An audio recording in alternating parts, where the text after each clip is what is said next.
Good morning, y'all. This is Danna here, back to talk with you about cooking for your family. I want to give you an economical way to stay in the family budget and feed your family a really good meal. And I'm going to talk to you about the chicken thighs. Now, y'all look at this big mound of chicken thighs I've got right here. There are 6 pounds here. I paid $6 for it. And I can tell you, I've got multiple recipes that I use these for. So when I go to the store and they're selling them for 99 cents a pound, I grab some up and put them in the freezer.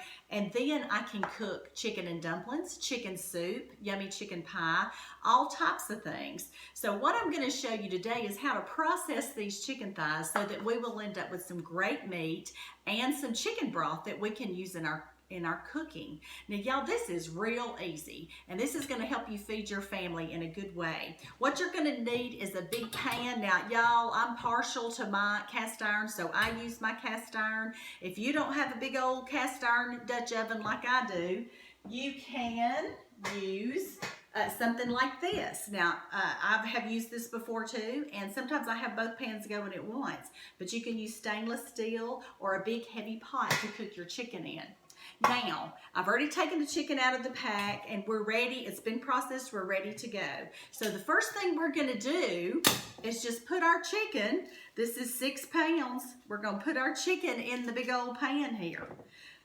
And be happy about it, y'all. This is going to probably make several dishes. And you know, when you got a family to feed, and we're all stuck at home right now because we're having to stay in so we can protect each other from getting that virus, well, this is something easy to do and economical for you and your family. And it's going to be some really good eating in just a little while. So what I'm going to do is show you how I process it and how I put it on, and then I'll come back later and give you some more tips for what to do with this chicken.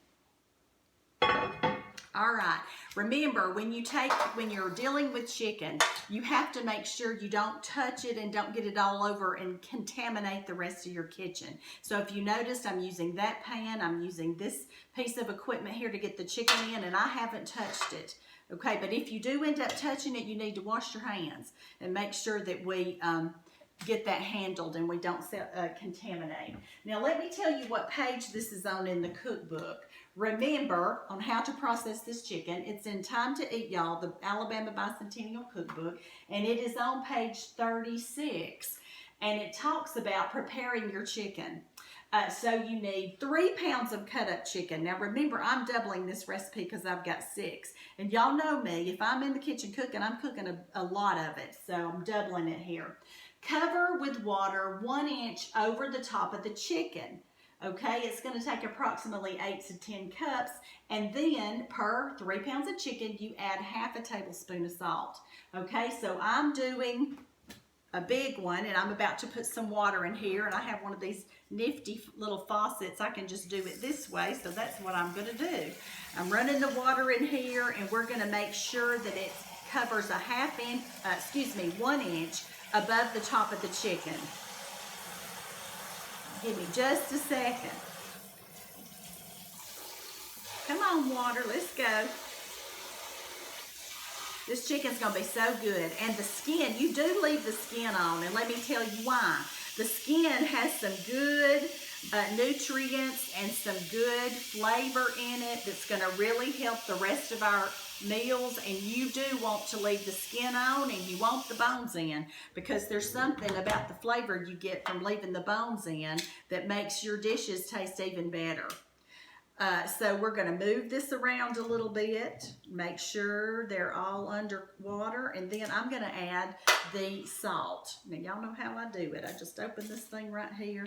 I've got my 1 tablespoon. Now remember, I'm doubling it. If you had 3 pounds, you would do ½ tablespoon, but I'm doubling it, so I'm doing a whole. Got to salt our chicken, so I'm putting it in there. And when you get through cooking this, you're going to have a great chicken broth, and you're also going to have some great chicken.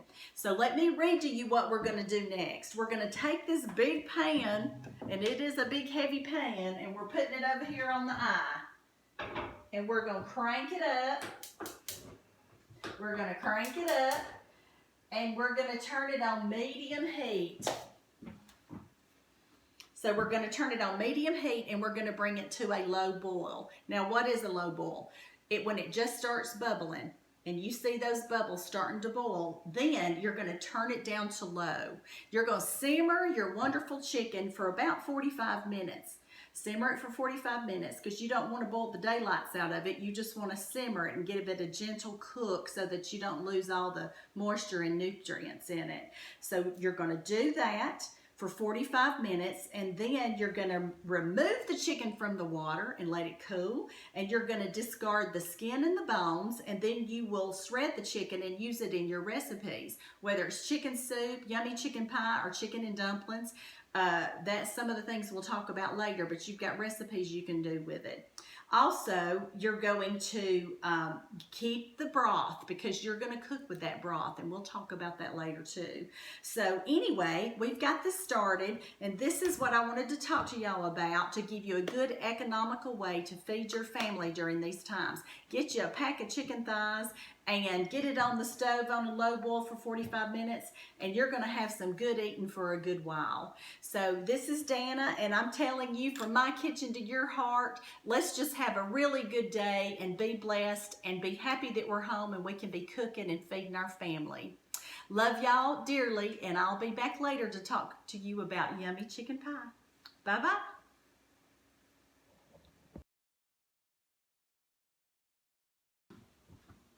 Hey y'all, welcome back. That chicken, it's been bubbling away on the stove at a low simmer, and now it's time for me to show you how to process the chicken.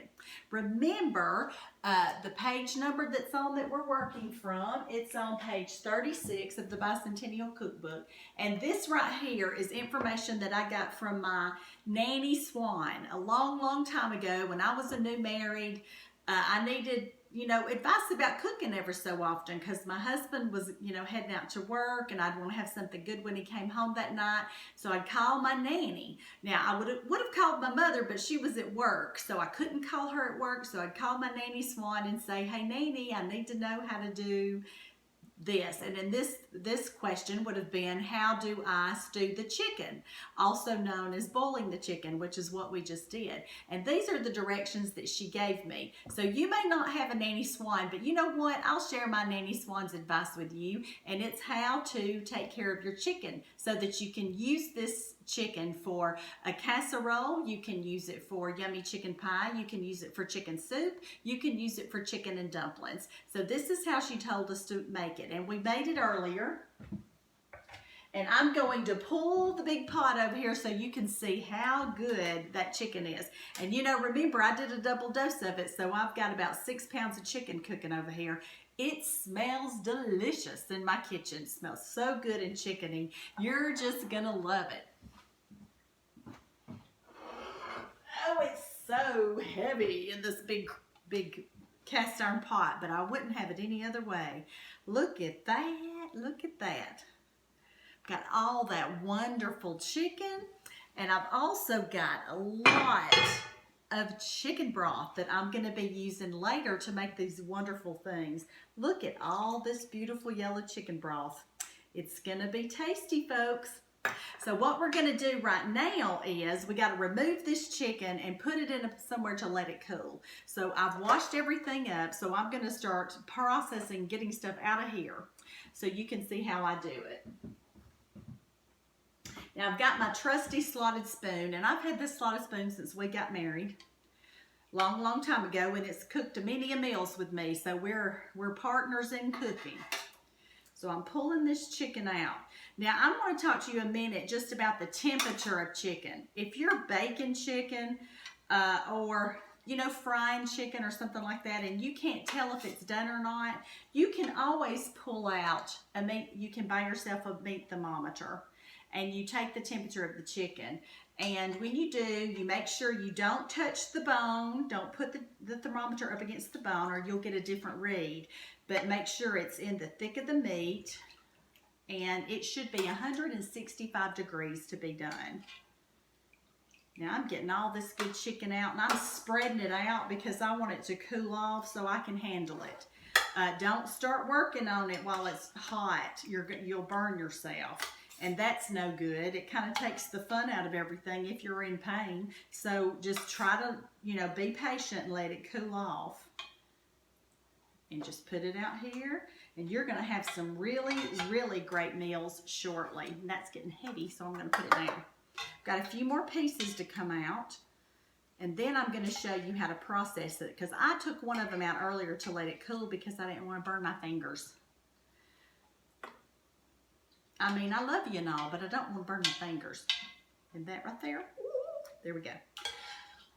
All right, so there we go. We've got this beautiful chicken that's cooling off right here, and I've got, oh, lots of chicken broth. And in just a little while, I'll show you how to make one of the other meals with all of this good stuff. So next we got to process this. So in order to process it, you're going to need a beautiful clean bowl to put your chicken in. This is one of my beautiful brown pieces that I love so much. It has a great lid, so I don't even have to put plastic cover on it. I can just cover it up and put it in the fridge whenever I'm ready. But right now what I'm going to do is show you how to process this piece of chicken. Now I've got 2 forks right here, and I've got my chicken. So what I'm going to have to do is discard the skin and the bones. So I'm going to pull that skin right off. Now y'all, that skin's done you good, so don't turn your nose up at it. Be happy you had the skin. And if you're like me, you give it to your puppy dogs as treats, but you know, you can do what you want to with it. And I'm going to flip it over, and just look how tender that is. It's coming right off the bone. I'm going to pull that out and lay it over to the side. And pull the pieces you don't want in there, and then you're going to tear them apart. You're going to shred them with your fork, and if you get any little pieces that look like, you know, where the blood flows through of the chicken, just pull that over there in the scraps, because, you know, it's not going to hurt you, but, you know, if you don't want to look at it, just put it over there. So you got all this meat right here, all this delicious meat that you got from one chicken thigh. So any bones you pull out and any gristle, and then you put your beautiful, beautiful meat in your dish that you're going to save it with, and then you get you another one, another chicken thigh, and you start working on it. And you go through all of your chicken thighs this way, and then you can throw out the scraps, and you will be ready, my friend, to make some really, really good meals. So this is Danna Standridge signing out. I just wanted you to see how easy it is to process this. And remember, this is budget friendly. Now you go out and have a good day, and I'll see you in a few minutes making some yummy chicken pie. Bye-bye. Love you.